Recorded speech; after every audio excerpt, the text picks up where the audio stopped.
Week 1 of college football, my second favorite weekend on the sports calendar every year, second only to the opening week of March Madness. But I will say this is the first week 1 of college football I have not been in Las Vegas for since 2010. It's been 11 years, but that just means I get to spend week 1 of college football with you guys. We got official model picks for week 1 of college football coming right up here on Sports Truth.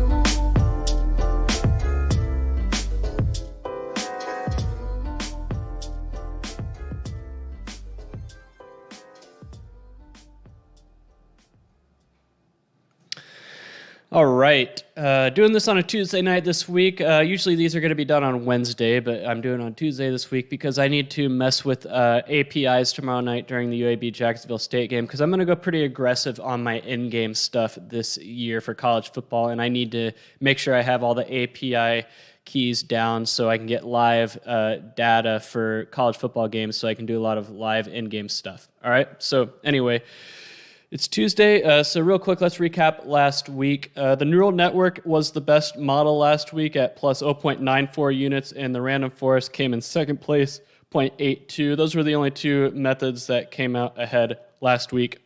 They all nailed the Illinois game, but that was the only spread play that was run right. But like I alluded to last week, UConn and New Mexico State, two teams very tough to gauge because they did not play in 2020, and that was apparent the way their offenses played last Saturday. And that's what I said during the stream. I said, you know, these teams basically gave themselves a death penalty, and it's really hard. It's one thing to get defenses back up and going, but offenses are going to take a lot longer to come back from the dead, so to speak, than defenses. So there's a risk playing those teams that gave themselves the death penalty last year, and Old Dominion's another one of those teams that will be in action on Friday, so be wary of them. So anyway, last week's results, the worst model was least squares at minus 3.36 units. So anyway, that was how it was. So let's get into, before I begin, I just want to say, here's the power ratings page. I did add,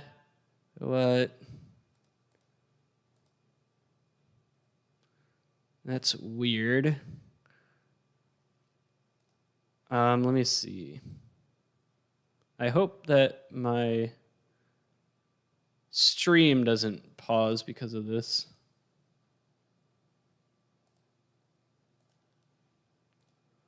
Let me just make sure this is not okay. I guess it's just my website.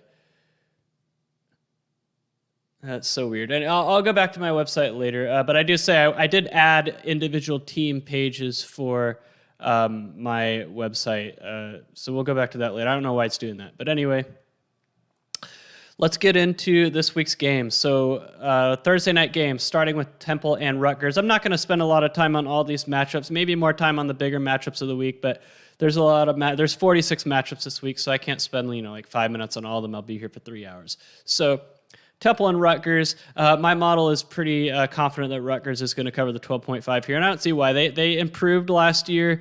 Greg Schiano had them playing a lot better than they were under their coach before that, whoever it was, Kyle Flood. I forgot who it was after that, but, they were really bad. Anyway, Rutgers seems to be the team here, ranked number 75th versus 119. Rutgers is a play, and total-wise, all over is actually 5 out of the 6 models for the over, so we will see how that plays out when we go through my actual plays. Moving on to Bowling Green and Tennessee. Obviously Tennessee is a massive favorite, 34.5-point favorite. The model is split on spreads. Bowling Green not going to be a good team this year. They're actually pretty lowly rated in my model. They're number 128 at 130, so a bottom 3 team nationally. Models are split on the spread, but I'm pretty confident on the under here. All 6 models agree. Tennessee, they're not a great team. They're number 58 in my model, but they're going to blow out Bowling Green, who's very bad. And I don't like the coaching hire Bowling Green made during their last coaching cycle. They have not done very well on coaching hires since Dino Babers. Moving on to East Carolina and Appalachian State. Appalachian State, pretty big favorite here. My model actually is pretty overwhelmingly in favor of them. They're only a 10.5-point favorite, but my model has them winning by about 18 on average. So they're being disrespected here. The total is 59, and that's all pretty leaving heavily under for all 6 models. But this is a unanimous Appalachian State across the board. I mean, they're number 28 in my model. They're pretty high. East Carolina's number 102. So I don't know why it says the team's most similar to East Carolina when that many of the time. It's actually flipped, but you get the idea. The only stat that East Carolina's ahead in is leverage sack percentage on offense. They don't allow a lot of sacks, and they're good at stopping power runs, I guess. They're number 5 in the nation, but that's such a rare occurrence, it's not going to matter. So Appalachian State looks to be an overwhelming consensus here. Moving on to South Florida and NC State. Jeez, here we go. South Florida, not a good team last year, very bad a year ago, and yeah, number 110 in my model. They've fallen pretty far. And again, I don't like the coaching hire they made either. Although NC State, they're an 18.5-point favorite, but my model doesn't have them quite by that much. So South Florida does win on 5 of the 6 metrics against the spread, but the total is pretty unanimous under. So it looks like a lot of unders so far. I'll have to go back and check on that. I just want to make sure that my model is not leaning too heavily to unders here, but you guys get the idea. Number 39 team, NC State versus 110. This looks to be like a pretty comfortable NC State win. I don't see there being an upset, to be honest with you. All right, moving on to better matchups for the week. We got Ohio State and Minnesota on Thursday night. Ohio State is the road team. We got Ohio State, 14.5-point favorite. My system has them winning by, on average, about 13.5. So Minnesota's on the right side, although 4 of the 6 models do favor Ohio State here against the spread. However, 4 of the 6 models also favor Minnesota. Actually, 3 of the 6. I don't count the random 4 since it's negative. But 3 of the 6 money line from, and then again, unanimous under. Again, I'm going to have to go and check to make sure my system isn't leaning too heavily under here. And I could see why, because college football, more higher scoring these days, so when it's regressing back to 2014, where it's lower scoring, that might explain why. I'll have to go back and check on that, but let's keep an eye on that. And then finally, or before I go, Ohio State number 3 versus number 33 Minnesota. If Minnesota's going to pull the upset, I don't know where they're going to do it because they're not favored in any stat. Where Ohio State is relatively weak is going to be defense. I mean, they're not a top 25 defense, but their offense should be good enough. Returning a lot of good receivers, which is the number one indicator of offense is improving year over year. I just don't see where Minnesota's going to get it done. They might keep it close for a half, but I just think Ohio State's going to be too much. And then finally, the game of the night on Thursday night, we got Boise State and UCF. I am against selling picks. This is going to be the game of the night Thursday. Going to be a close one. I have UCF by about 2. All models favor Boise State against the spread. 5 of the 6 favor Boise State on the money line. And here we go. We finally got an overplay where 5 of the 6 models favor the over here. Boise State's a 5.5-point dog. I think that they have the value. 68.5 total. Even though 5 of the 6 projected to go over, it's not by a lot. And the one that does projected to go under is by a lot. So we'll have to keep that in mind as well. And then this is the number 40 team versus the number 49 team. So actually, Boise State's a better team, but UCF playing at home is the difference maker, which is why they have about a 60% win percentage right there. 60-40. And the total average is right in line with the total is. So looking at this matchup, UCF has the better offense stats, but Boise State has better secondary offense stats, but Boise State's a better defense here. But UCF seems to win in a lot of the secondary stats. So I think UCF coming out ahead by a score or less sounds about right for how that matchup's going to play out. And then when you look at most similar matchups, the most similar matchup was Texas Tech and Oklahoma State 2 years ago, where Texas Tech actually won 41-17. And that is the team similar to Boise State was Texas Tech, so we'll see what happens. So those are the Thursday games. Moving on to Friday games. I alluded to this game earlier. We have Old Dominion and Wake Forest. Again, I would be very skeptical about playing a team like Old Dominion. They're like UConn and New Mexico State did not play last year. Their offense is probably going to have a hard time getting it going.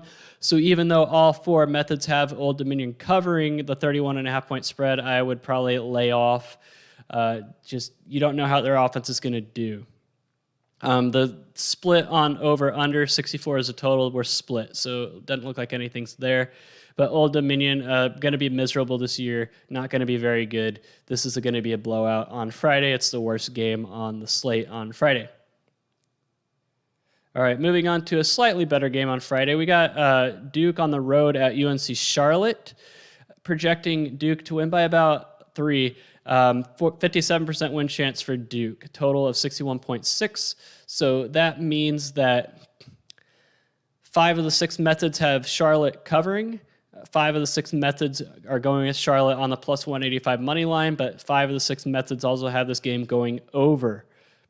These are not good teams. Duke, number 98, UNC Charlotte, number 113, although Charlotte improved a lot in 2019, made it to their first ever bowl game, which they lost. It was the Bahamas Bowl, I think. Duke, really where Duke has the edge here is going to be defense. That's where they're better than Charlotte. Charlotte's a little bit better on offense. All right, moving to better games on Friday night. We got Michigan State and Northwestern. All right, so Northwestern is a 2.5-point favorite, but my system actually has Northwestern coming out by an average of 7.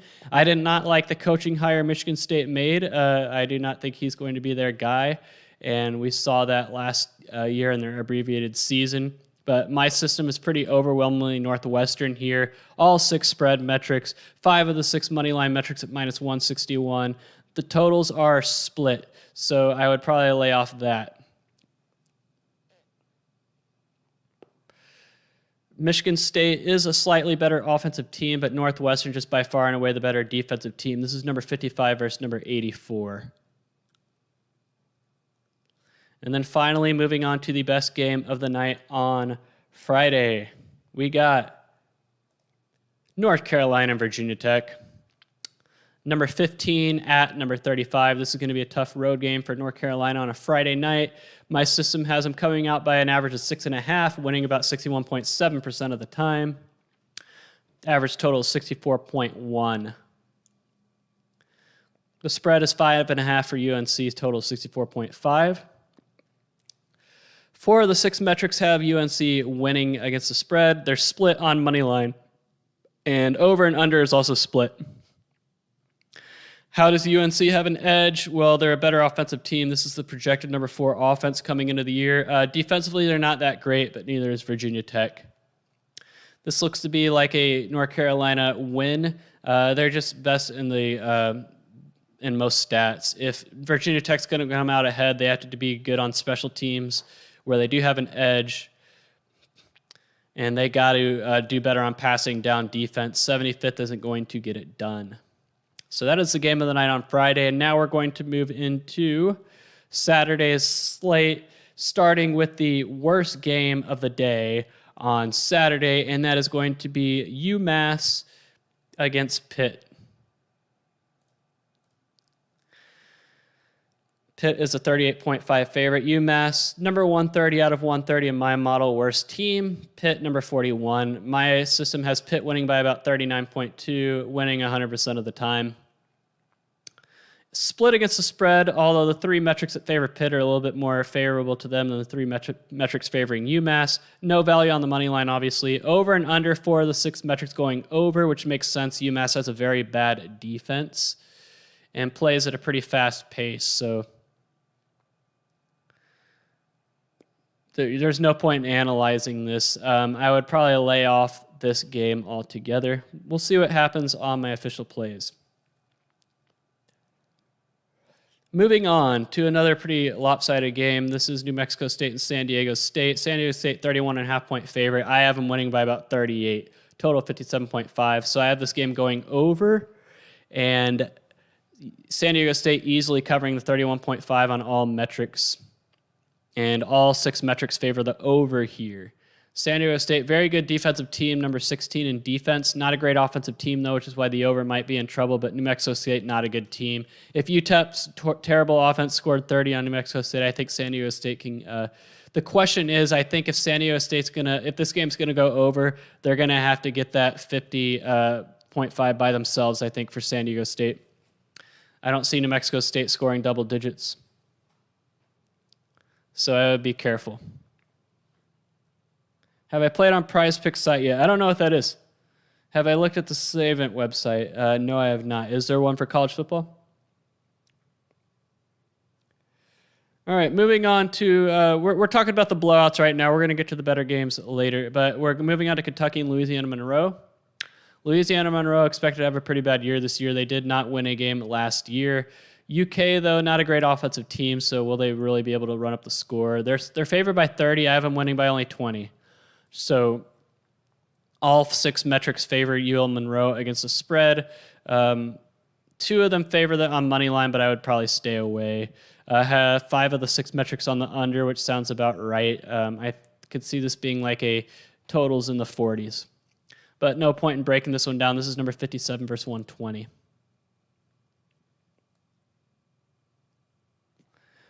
All right, another blowout in the making. We got Akron at Auburn. 36.5-point favorite for Auburn. This is number 34 versus 125, total 54.5. However, all 6 metrics favor Akron here. I have Auburn winning by about 31.5. We'll see what happens. Money line, obviously no edge there. 5 of the 6 metrics favoring the under.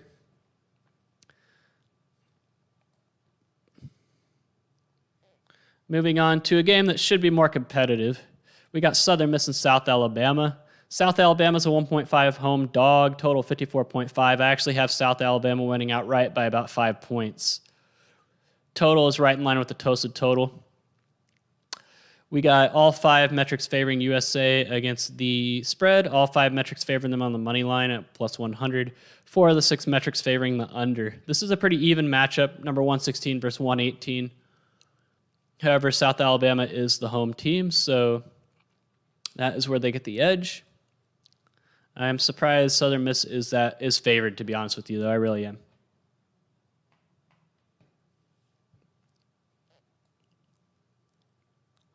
Army and Georgia State.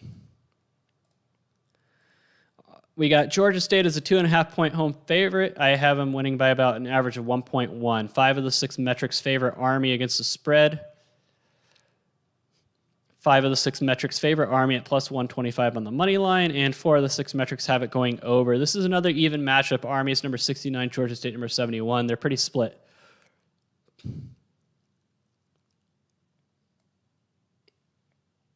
All right, we got Baylor playing on the road at a hapless Texas State team. Baylor's a 13.5-point favorite, total 54.5. Number 38 at number 123. Baylor's a good defensive team. Texas State doesn't really do anything good. So I actually have Baylor winning by an average of 23 points and the total going to 60.5. All 6 metrics favor Baylor against a spread. All 6 metrics favor Baylor at minus 500 on the money line. 5 of the 6 favor the over here. This is more lopsided than the spread indicates. The problem with Baylor last year is their offense was very bad. However, if their defense can remain top 20, they will be fine, at least in this game. All right, moving on to another competitive game featuring smaller teams. We got Marshall and Navy. Marshall's a 3.5-point road favorite, total of 46. I have Marshall winning by an average of 7. All 6 metrics favor Marshall at minus 3.5. 5 of the 6 favor them on the money line at minus 161. And 5 of the 6 metrics favoring the over here. Number 78 at 115. Navy seems to be regressing a little bit. Army has kind of taken over as the best service academy. Air Force is not far behind. But Marshall looks to be a comfortable favorite here, at least according to my setup. All right, another team that's really taken a lot of steps back. We got Utah State at Washington State. Utah State, number 121 in my system. They've really fallen. Washington State, number 65. They're an average team, but they should be fine here. I have them winning by an average of 19.7. All 6 metrics favor them to cover the minus 15.5, as well as the money line if you're willing to play up to minus 714, and 5 of the 6 metrics favoring the under here, which makes sense. Utah State is a very bad offensive team. However, Washington State's not a good defensive team. Neither teams are good defensively. We'll see what happens, but the under 64.5 looks to be the play. All right, Northern Illinois, Georgia Tech is up next. Georgia Tech is a 17.5-point favorite. I don't know why that's so high. I only have them as an average of winning by 4 points. I don't know why it's that high, to be honest with you. Georgia Tech's number 72, Northern Illinois 100. I mean, they're not that far apart. 17.5 is a little high. I have Northern Illinois easily covering all 6. I think this is the most lopsided spread we've seen so far, as well as the plus 600 money line if you want to take a shot, and all 6 metrics favor the under. Seriously, I don't get the 17.5-point edge. Georgia Tech's not a good team. I mean, Northern Illinois has definitely regressed, but that's a disrespectful spread in my opinion. Didn't Georgia Tech lose to an FCS team last year? I think they did. Either that or the year before. All right, moving on to an in-state battle. We got Florida Atlantic and Florida. Florida's minus 24.5-point favorite. This is not Lane Kiffin's Florida Atlantic team, so they might be a little bit overrated here. However, all 6 metrics favor them covering the 24.5-point spread. 5 of the 6 metrics favoring the under here. This is number 8 versus number 89. I think minus 24.5 sounds about right. I think Florida Atlantic's getting a little too much respect because we still have Lane Kiffin's numbers helping their preseason ratings. However, Florida did lose a lot from last year. Number 8 might be a little bit too respectful for preseason. We'll see what happens. How many weeks do you change your weights from previous seasons just the current season? Right now I have it at 9 weeks, but I might lower that. All right, moving on. We got Fresno State and Oregon.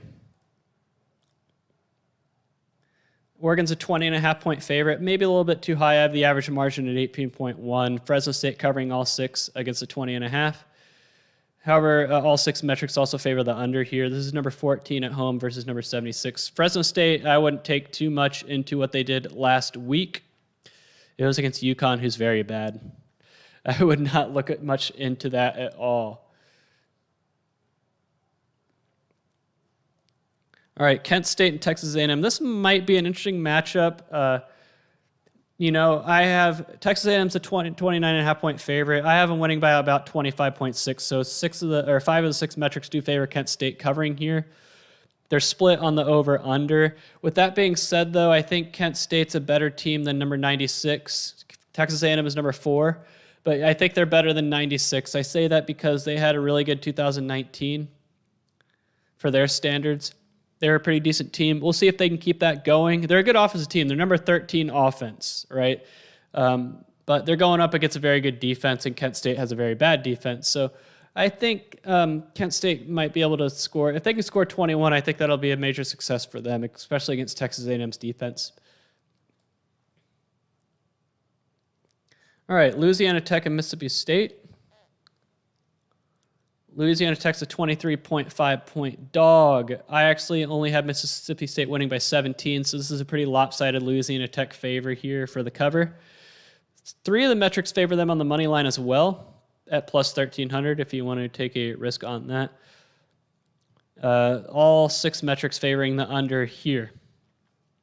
Number 43, Louisiana Tech, number 117. I think that's a little too disrespectful for Louisiana Tech, but we'll see. I think they're a little bit better than that.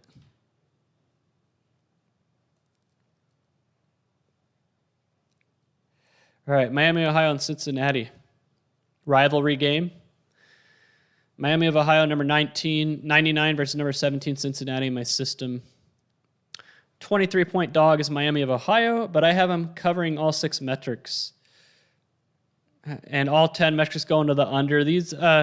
Cincinnati is a very good defensive team. Offensively, we'll see. Miami not a great on either side of the ball.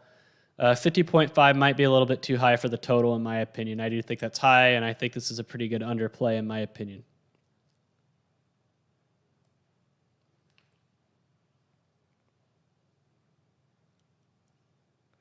All right, another interesting game for me this week. We got Rice in Arkansas. Arkansas might be looking ahead to Texas the next week. Rice looks to be improving. Arkansas is a 19-point favorite here, but I only have them winning by about 11.5. Arkansas did have a better than expected year last year. We'll see if they can keep that going, but right now they're still being weighed down by the Chad Morris years in their preseason ratings. I think that's why this is expected to be closer than it should be. Rice covering all 6 on the 19 on the models. Also, if you want to take a shot at plus 800, 5 of the 6 money line metrics favor Rice, and all 6 metrics going under. I think that sounds about right too. Number 44, Arkansas. Number 95, Rice. I do think Rice is worth a shot at plus 800. I really do. We'll see if it's on my list of plays, though.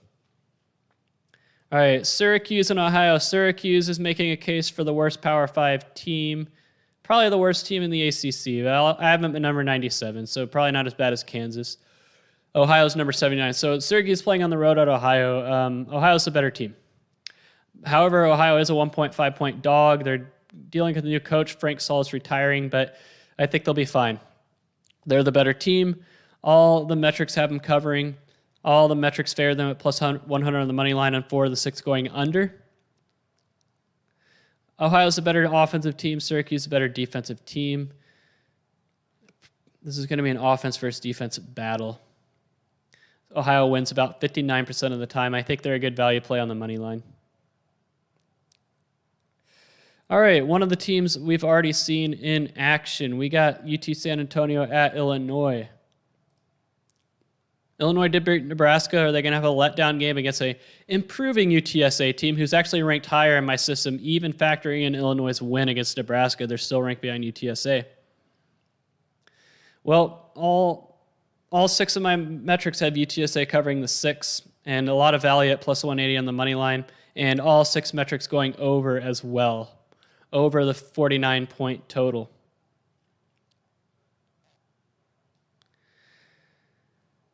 UTSA is a better defensive team. Illinois is a better offensive team. This is an interesting matchup. UTSA, like I said, is improving. Decent for a Conference USA team.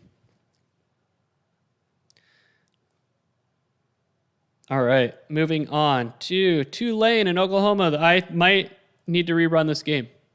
Yeah, this is assuming Tulane's playing at home, which is no longer the case. I don't think any of these lines are still relevant, so I might have to skip this one. Yeah, I need to rerun this for Tulane at Oklahoma. Sucks for Tulane, though. I feel bad for him. Getting an opponent the caliber of Oklahoma at home and it gets canceled. That really sucks. All right, Western Michigan and Michigan is next. Wow, I'm actually surprised. Western Michigan an average of... Western Michigan's a good offensive team. They're not great defensively, but they're a better offensive team according to my system than Michigan. Average margin of only 7.5 for Michigan. So this is an overwhelming across-the-board Western Michigan gamut. All 6 ATS, all 6 money line, and over. I'm surprised. Western Michigan's number 48 in my system. They're a good offensive team. Defensively, they have a lot to be desired. They're good on passing downs. And they're actually better on the defensive stats than Michigan is, secondary stats, but yeah, I think Michigan might be overrated here at 17.5. I do. Keep that in mind. Okay, BYU and Arizona. Arizona's another team making a case for worst Power 5 team this year. They're number 109 in my system, BYU number 24. BYU is a 12.5-point favorite. I think that is way too low. I have them winning by an average of 21.5. We'll see what happens with BYU, though. They need to reload. They don't have Zach Wilson anymore in these preseason estimates, even though it does factor in losing a quarterback. We'll see. But this is an overwhelming play at BYU minus 12.5. Money line at 556 even has some value, and the over. Even though BYU lost some guys from last year, I still have them as the number 8 offensive team.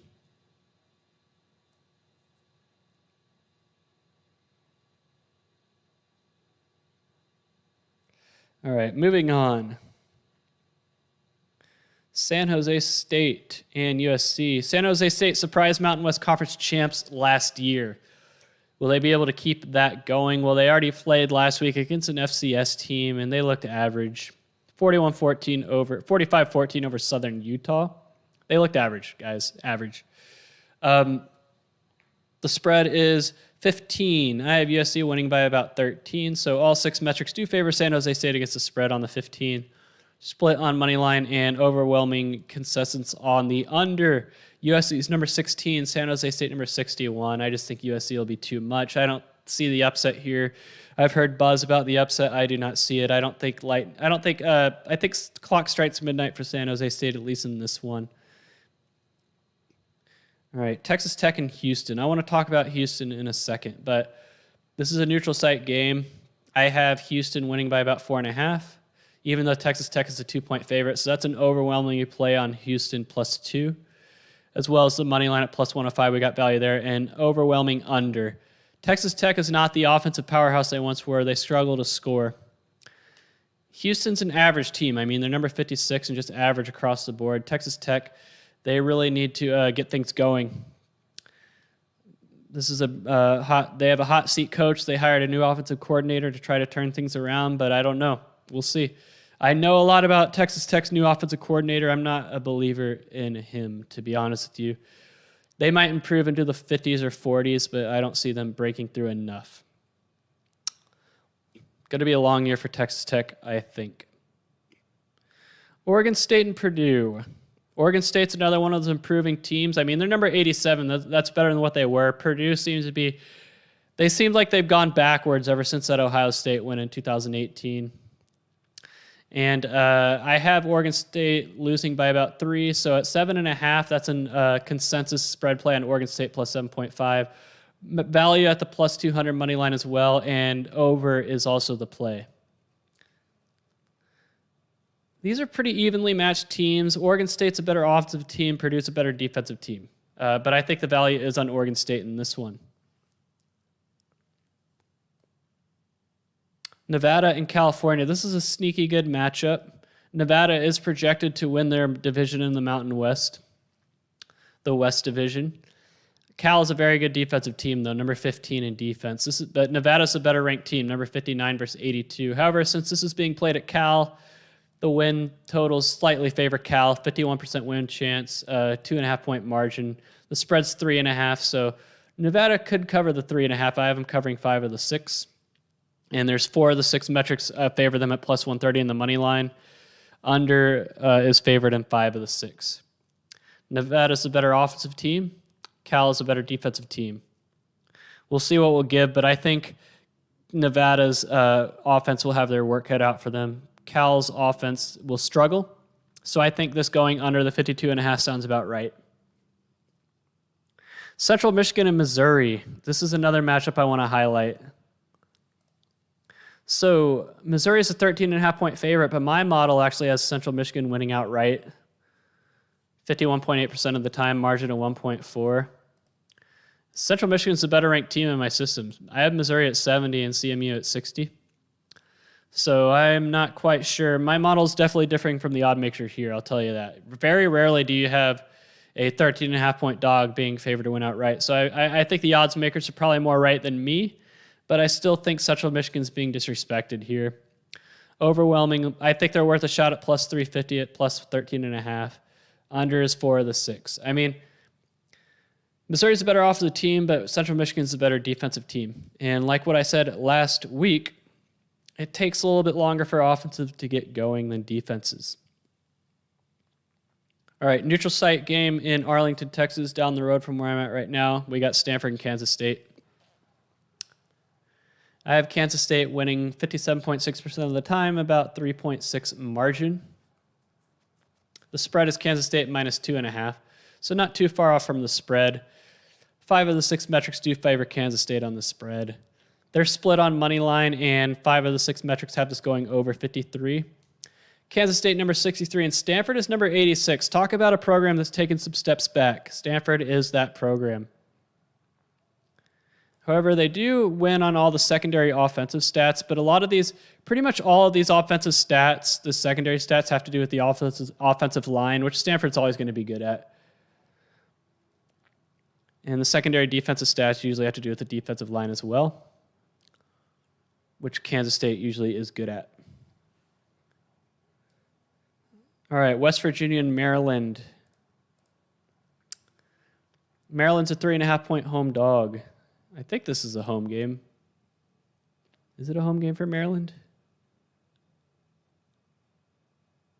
By the way, I have team pages up now, so you can click on the teams to see where they're at. Is this a neutral site game or a home game for Maryland? Where is West Virginia? There they are. Okay, this is a road game for West Virginia. I have Maryland winning about 53.7% of the time, average margin of 1.3. If they're a 3.5-point dog, then all 6 metrics have them favored against the spread, and money line at plus 125. And this game is going to go over, according to my system, over the 56. These are evenly matched teams. Maryland's 6 spots better than West Virginia, and they're playing at home. That explains it. West Virginia's defense was pretty good last year, but I haven't taken a step back from where they were a year ago. And that explains the descent for West Virginia.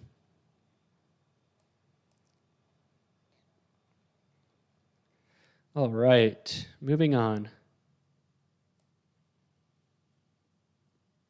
LSU and UCLA at the Rose Bowl. We got LSU favored by 4, and I have winning by about 3.3, winning 62.2% of the time.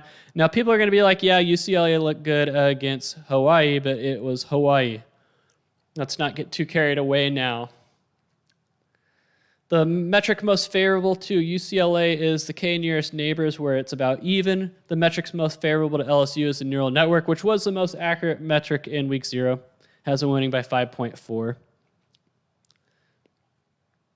The spread is 4, the total is 67. The spread is split on the spread, split on money line as well. However, under seems to be the consensus, and I think that sounds about right. These are 2 solid teams, number 12 against number 36. Defenses are pretty decent. Offenses are pretty decent. Nobody does anything great, but field position for LSU maybe. But we'll see. This is going to be a good matchup. I'm excited to see this one. I am. I think LSU is going to come out by a sliver, but I think the only play on this game would be the under. All right.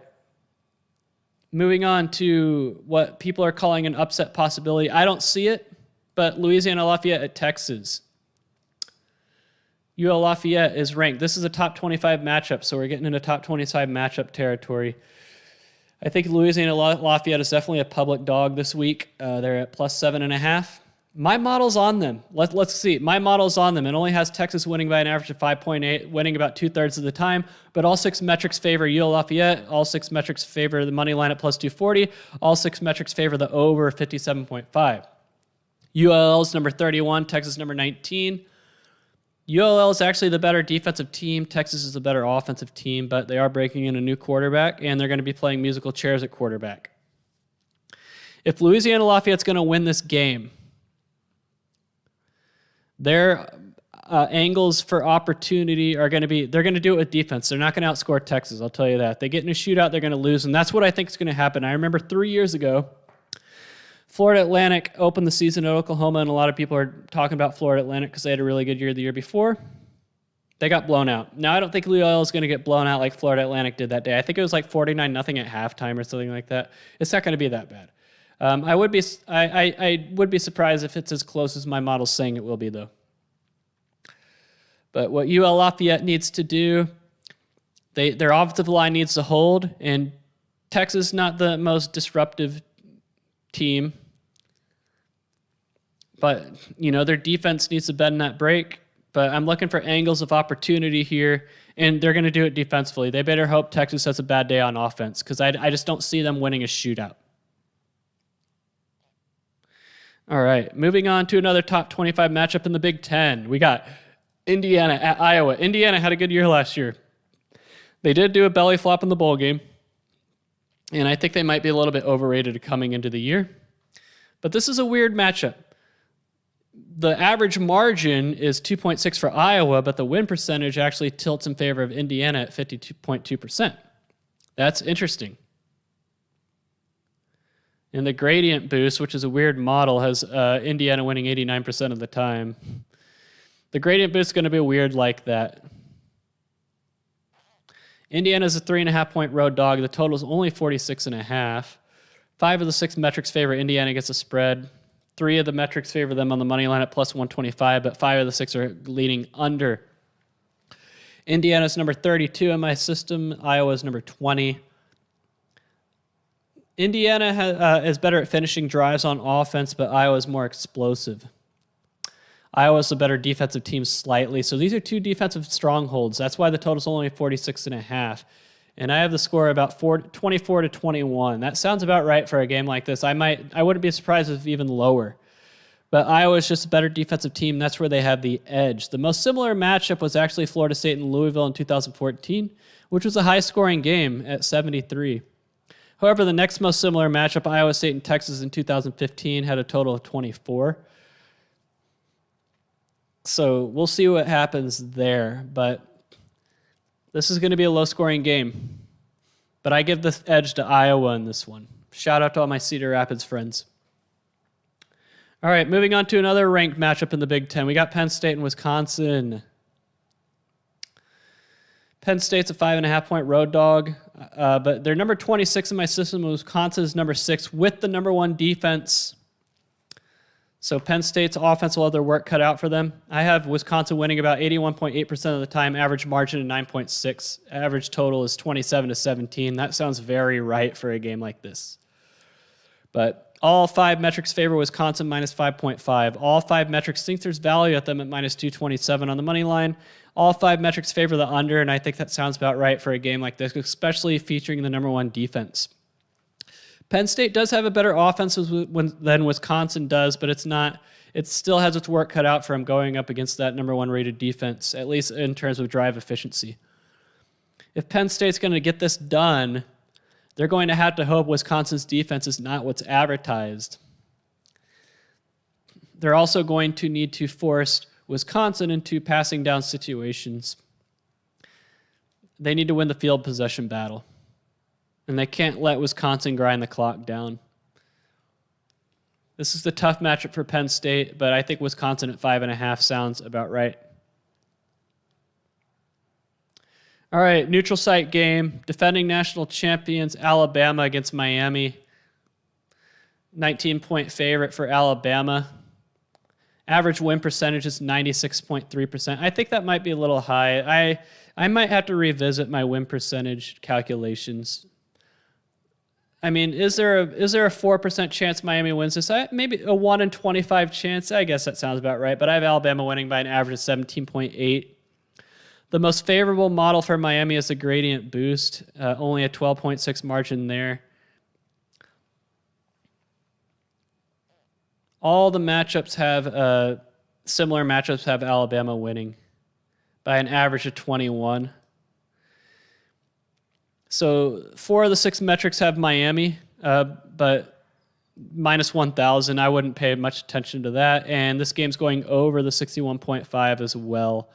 Alabama, number 1 in almost all offensive category, number 1 team in my system, and also a top 3 defense. Pretty much, there's no weakness for Alabama. I mean, their worst stat is field position. They're number 5. On the secondary defensive stats, they don't do a lot of havoc. They don't do a lot of stuffing, but that's because they don't play aggressively. So, I mean, they do everything else pretty well. Miami's not going to win this one, guys. The question is, will they cover the 19? And it's going to be very close. 41-22, 41-21. I mean, that 19, it's sharp. All right, and then on to the main event, Saturday night, Georgia and Clemson. What do we got? We got Clemson as the 3.5-point neutral favorite. Total is 50.5.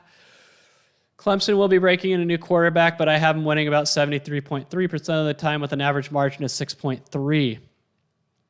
The most favorable model to Georgia is the least squares, only at 4, or actually the support vector machine only at 4.7. The most favorable model of Clemson is a gradient boost at 7.8. As far as win percentage is concerned, only 60.8% on the neural network for Clemson, but all the way up to 87 on the gradient booster. All 6 metrics favor Clemson covering the -3.5 and value on the -161 money line, and all 6 metrics pretty overwhelming on the over 50.5. This is number 7 versus number 2. Georgia is a slightly better offensive team, but Clemson is a better defensive team across the board, especially on the secondary defensive stats.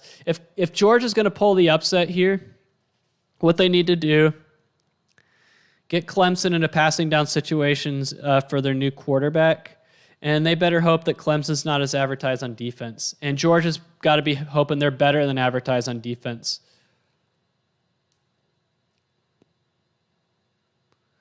And Georgia has better line yard stats, which is kind of a measure of offensive line strength. Their offensive line is going to have to win the battle against Clemson's defensive line, which will be tough. It'll be tough. When you look at the most similar matchups, the most similar matchup was 2015 Purdue and Virginia Tech, where Virginia Tech won by 51-24, so that's 27 points. I don't know if it'll be that lopsided, but if you look at the top 6 most similar matchup, all of them were at least a touchdown, although number 4 had the team similar to Georgia winning 33-28. So the thing is, there's a lot of question marks with Clemson. There really is. So the question is, will they remain the number 2 team? I don't know. It's going to be fun to watch. All right, moving on to Sunday night's game. Notre Dame and Florida State. Notre Dame's a 7.5-point favorite. I think that is disrespectful. Florida State's not good, guys. I have number 10 Notre Dame at number 77 Florida State. Florida State, why are they getting this much respect? I don't know. 7.5 point, that's too much respect. I have Notre Dame winning 87.6% of the time, average margin of 14.2, total 51.4. All 6 metrics favor Notre Dame against the spread, even value on the -286 money line. 5 of the 6 metrics favor the under here. There's not one stat that Florida State wins in. That 7.5 is too respectful. I think this is an easy cover for Notre Dame. I really do. I mean, even looking at the most similar matchups, I mean, the 4 most similar matchups, Notre Dame covered all of them easily. The 5th most similar matchup is a 1-point win, but I just think that this is going to be an easy cover for Notre Dame. And then finally, Labor Day matchup. Last matchup of this stream. Ole Miss and Louisville. Ole Miss has a lot of hype behind them coming into the year with a strong finish last year. Louisville definitely took a step back last year. Didn't look that great. 10.5-point favorite for Ole Miss. I have them only winning by about 8, winning 70% of the time. All 6 metrics favor Louisville against the spread. 5 metrics favor them at plus 265, and then all 6 metrics going under the 75.5. That's a very high total. I only have it at 68.8. This is number 21 versus number 64 on a neutral site. Ole Miss is a top 10 offensive team expected under Lane Kiffin, but defensively they leave a lot to be desired. If Louisville's going to win this game, they're going to have to step it up on defense and hope that Ole Miss defense is not that good, but I just don't think Louisville's going to have enough offensive firepower to get this one done, at least in terms of winning the game. All right. That is this week's matchups. Now let's talk about this week's picks. So it is week 1. For those of you who watched my channel from the beginning, you will know that week 1 of the college football season for me is a week where I always go a lot of volume. It's what I do. So this is going to look like a lot of plays, guys, but just realize that's what I do for week 1. It's not going to be the norm. Here we go. We got a lot of spread plays.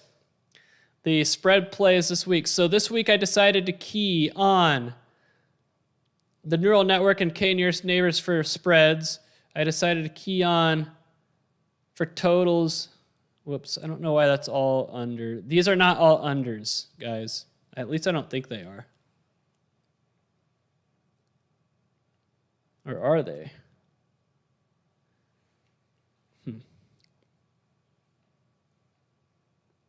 Is there any overs I'm on? I feel like I messed up here. Let me look at the raw output file.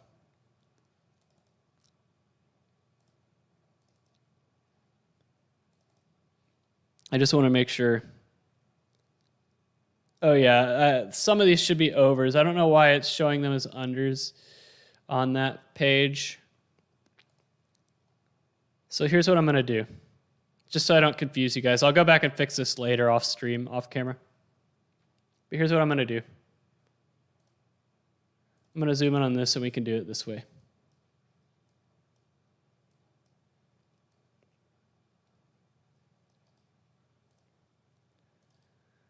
Yeah, I don't know why it was doing that. Whoops. All right.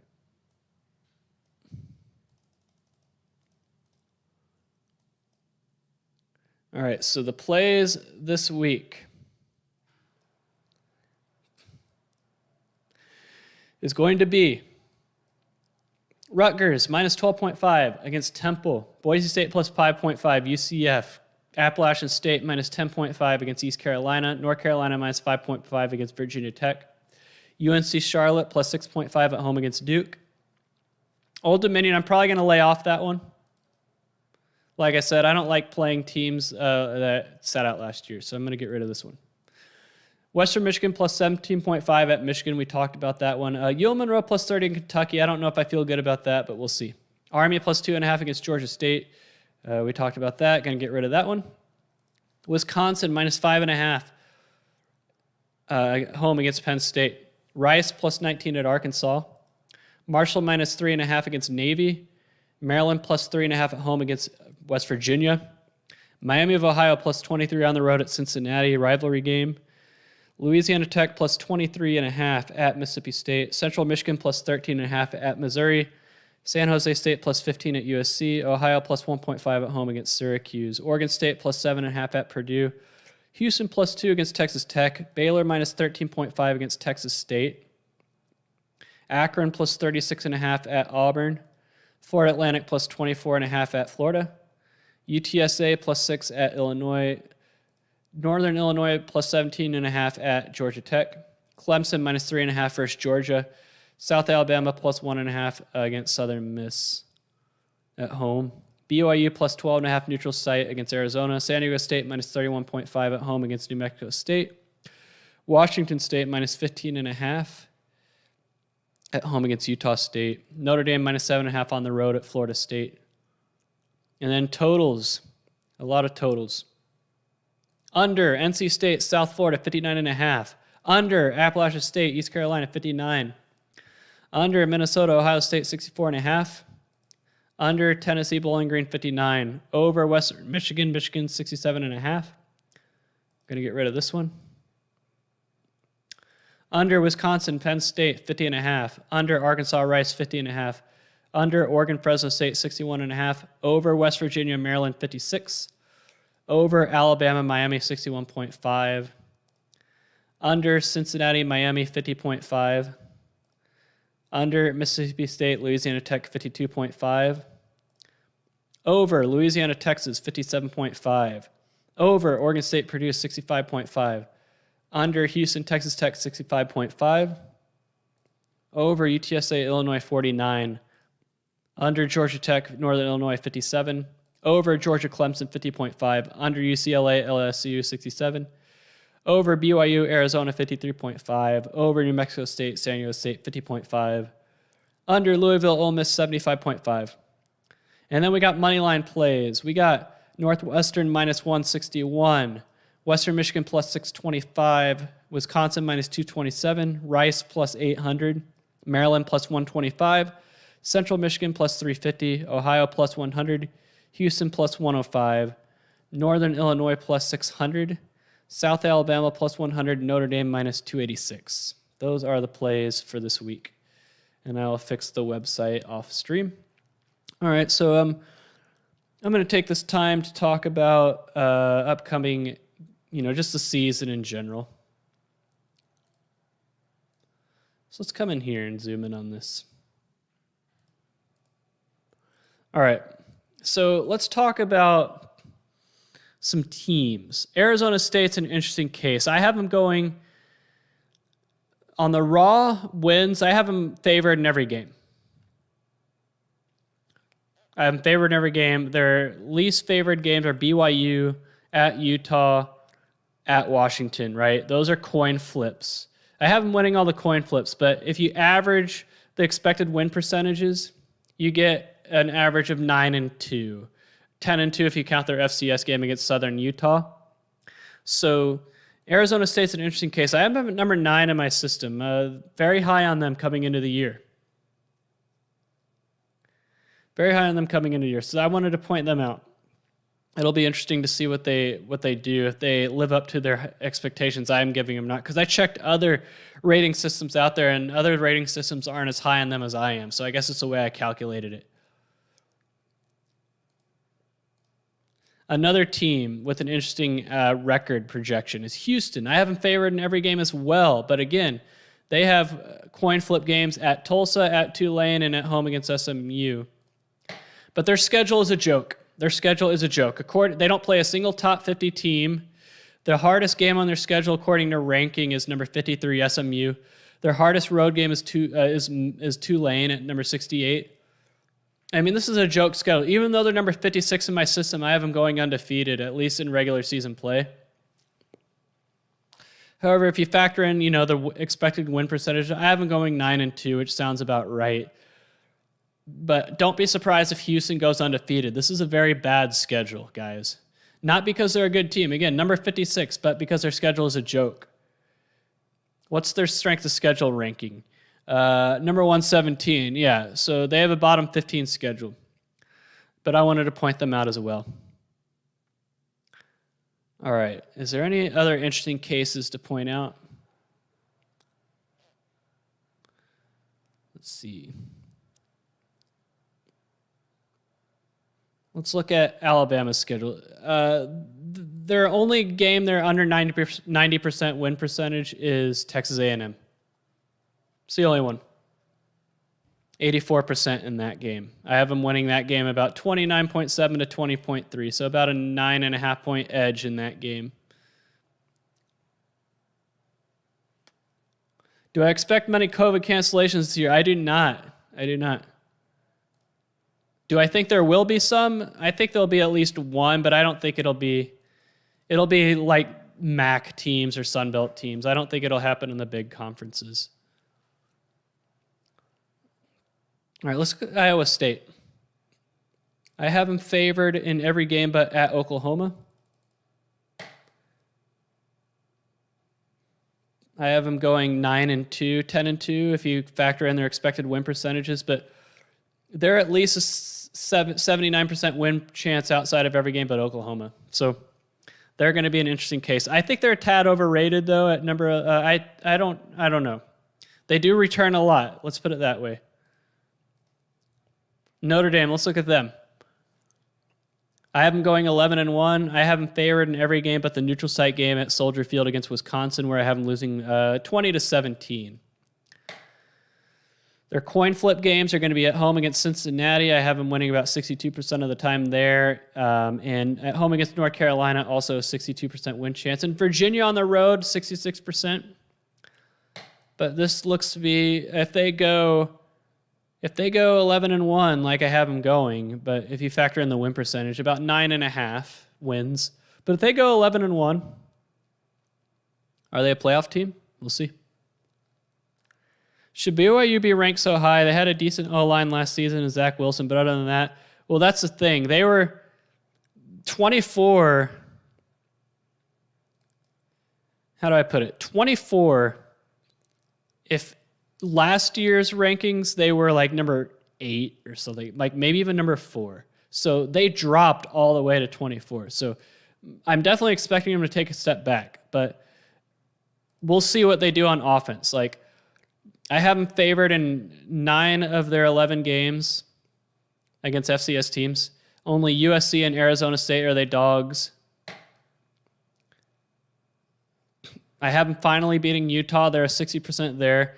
But, I have them going about 9-2, 10-2, about the same. But their schedule, I mean, if you look at their schedule, Arizona's going to be a win. Utah's a coin flip. Arizona State's a coin flip. South Florida, Utah State wins. Boise State, they get them at home, but let's just say it's a coin flip. At Baylor, coin flip. At Washington State, they should win that one. Home against Virginia, Bronco Mendenhall coming back to Provo. I have them at 63% there. Georgia Southern will be a win, and then USC on the road is going to be tough. This looks like a 9-3 team to me, and mine has them at 9-3. So yeah, I don't think they're overrated. Maybe a tad overrated at 24, but we'll see. All right, are there any other interesting teams to go over? Michigan. Let's go over Michigan. John Harbaugh on the hot seat. Remember, we talked about that Western Michigan game. I would not take them soft. I would not. 8.7 margin there, but the home game against Washington will define their season. If they lose that game, I just don't see them being able to recover mentally after that. They got to beat Washington, and I only have them at a 40% win chance there. But say they beat Washington, they start the year 4-0. They will if they beat Washington. Then they go on the road at Wisconsin, where they've been embarrassed every time they've gone there, I don't know, the past decade. They could never win at Wisconsin. I only have them at 2% win. Like I said, I think I need to redo the win percentage calculations because I think 2% is a little low. But an expected margin of 11.2%, or 11.2. So if they lose to Wisconsin like we expect them to, they have to go on the road to Nebraska, which even though Nebraska lost last week, let's not say that's an easy task for them. They got to win their coin flips. And Nebraska has won. Then the schedule gets a little bit manageable after that until the road game against Penn State and then at home Ohio State. So here's what Jim Harbaugh needs to do to keep his job. People will say he needs to beat Ohio State. I don't know if I'll go that far because I just think that's going to be hard for them to beat Ohio State. I do. I have them losing by 14. Only a 10% win chance. But what does Jim Harbaugh need to do to keep his job? I think he needs to win 10 games this year, and I don't think 7-5 is going to cut it. I don't. And here's the deal. Offensively, they're not bad. A lot of green here, but defensively, look at that. Too much red, too much pale. They need to be better defensively. You want to see Washington? All right, let's talk about Washington. Do they still have a defense? Well, I mean, they're a top 25 defense. There's a lot mostly green here. They're about even offensively and defensively. I have them favored in all but 2 games, and the 2 games they're dogs in are home games. Oregon and Arizona State. So this Washington team, I mean, the schedule sets up for them to go undefeated. It does. If they can win at Michigan to start the year, I think they can go undefeated. I mean, the home games against Oregon and Arizona State. Their hardest road game is probably Michigan. Their hardest conference road game is Colorado. I mean, this is a very favorable schedule for Washington. I think 9-2 would actually be underachieving. I do. They need to win. They need to go 11-1. The schedule is too favorable for them to underachieve after that. They need to go 11-1.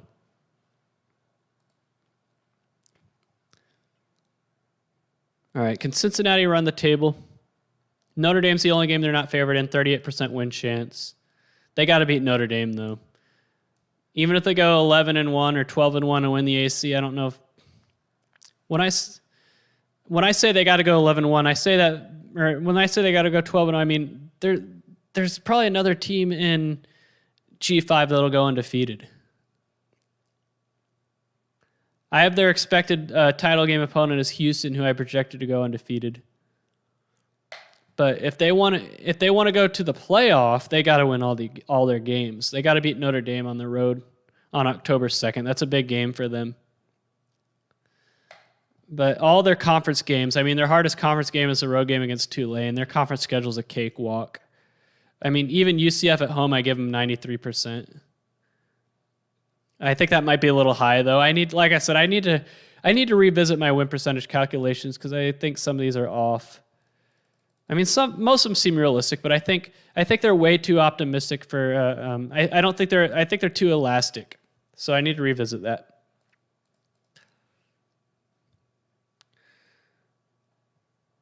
All right. Coastal Carolina, can they go undefeated? I have them losing at Appalachian State.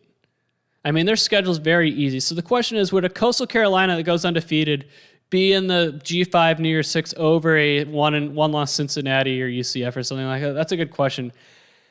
Their schedule's not very good. Appalachian State would have to probably beat Miami to give the credibility to Coastal Carolina for beating them. I don't. That's just a very bad schedule.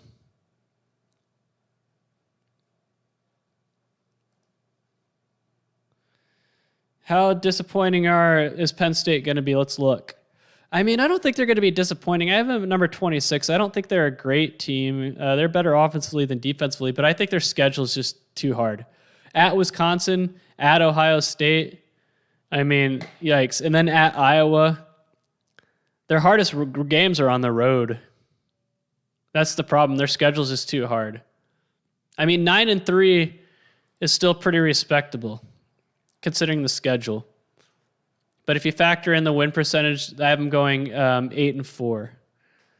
So if that's disappointing to you, that's disappointing, but their schedule is very hard. What do I have their strength of schedule as? Number 9, so they have a top 10 strength of schedule. All right, I'm going to look at UCF. So UCF, I have them going 11-1. However, if you factor in the win percentage, I have them going 9-3. The problem is their road game is at Cincinnati. Again, I think 7% is not. I think it's closer to probably 30 to 40%.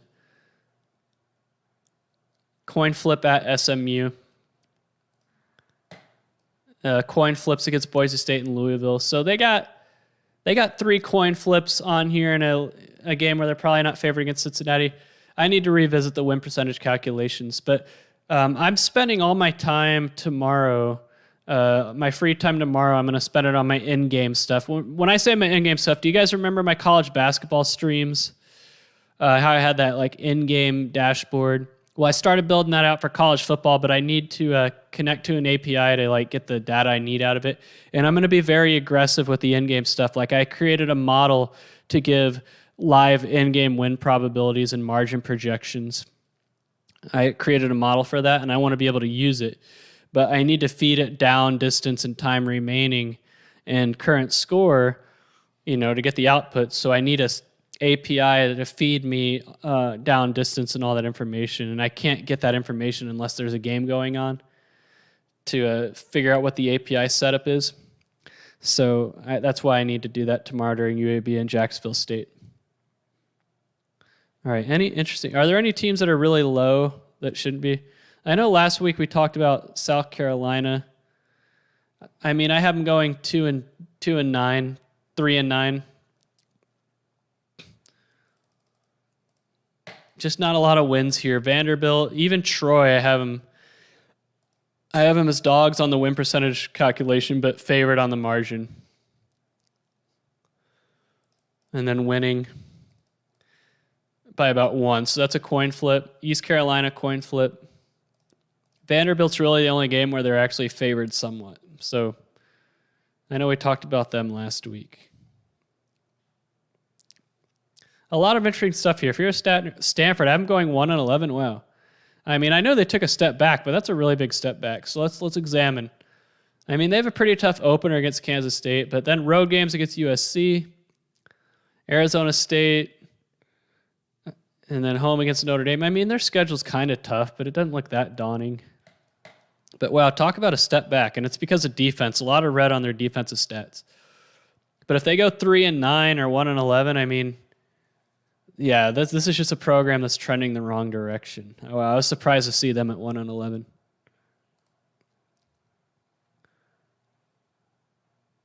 Like I have UT San Antonio going 9-2. We talked about them against Illinois.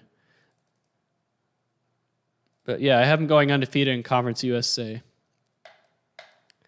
You want me to do Florida?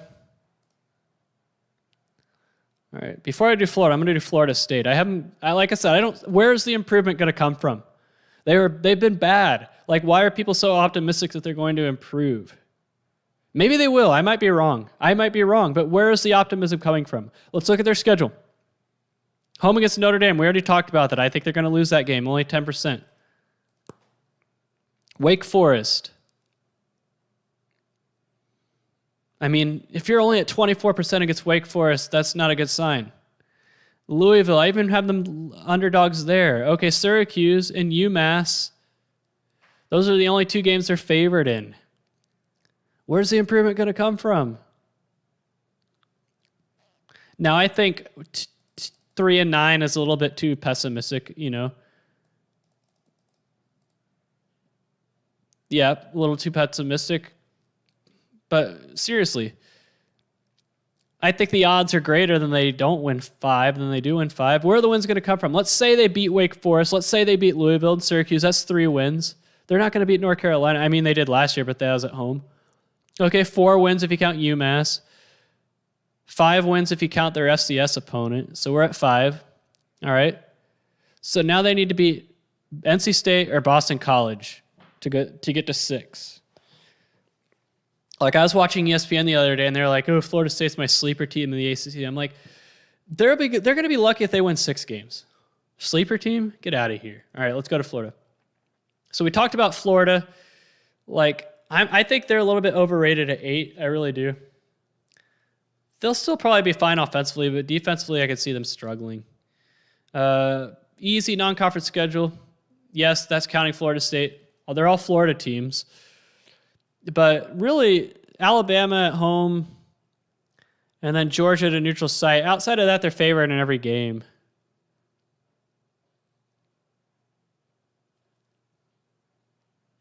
I mean, LSU is the definition of a coin flip.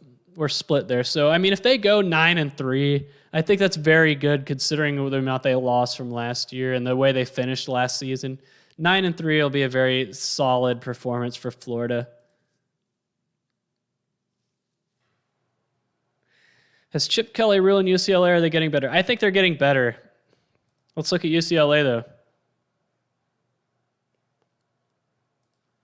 I mean, they beat Hawaii. That was expected. LSU will be a telling game. If they don't get blown out, if they can keep it within like a score, or maybe even 3, I think that'll be a good sign. I mean, I have them going 7-5. I think that would be good considering how rough it's been for them so far. 7-5 is fine. Their schedule, manageable. I mean, the road games in Washington and Utah and USC. Actually, I don't know if it's manageable. They have tough road games. They need to win that home game against Oregon. They need to win the home game against Arizona State. If they can flip those 2 around, I can see them going 9-3, and then they'll have momentum. But UCLA is a very interesting case. They are. They're one of the most intriguing teams this year. I think I want to keep an eye on them. All right. So I have some things to fix. I need to fix the picks. I need this to say over. Like, these are all under when they're not. I need to check on my win percentage calculations. And what else? Yeah, so I have some things to do. So I'm going to go ahead and end this stream. I appreciate everyone for tuning in. Stay tuned. Thursday night, I'm going to do a stream. Thursday night and Saturday at some point. Thursday, I'm probably going to go live. When does that Boise State UCF game start? I think it starts at 6:30 my time. 6 o'clock my time. So I'll probably go live at 6:30 on Thursday. We'll talk about the games going on Thursday. I'll do my live stuff if I have it ready. And yeah, my website's available to the public. It's williamlease.com. And then Saturday, I want to do a stream as well. All right. Well, that does it for this video. Stay tuned on Thursday night, 6:30. It's going to be fun. It's going to be a fun season, guys. I got a lot in store. All right. Thanks, everybody, for tuning in.